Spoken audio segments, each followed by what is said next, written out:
ఎంతసేపే తలుపు తీయడానికి? అమ్మా కావ్య, ఎందుకు ఏడుస్తున్నావే? ఏమైంది కావ్య? ఏమైంది చెప్పవే?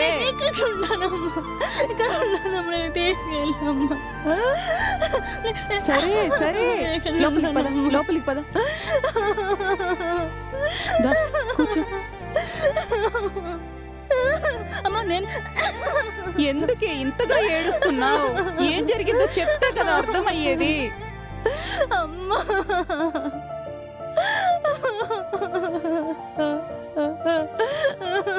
కావ్య, నువ్వేమైనా చెప్తేనే కదే నాకు తెలిసేది.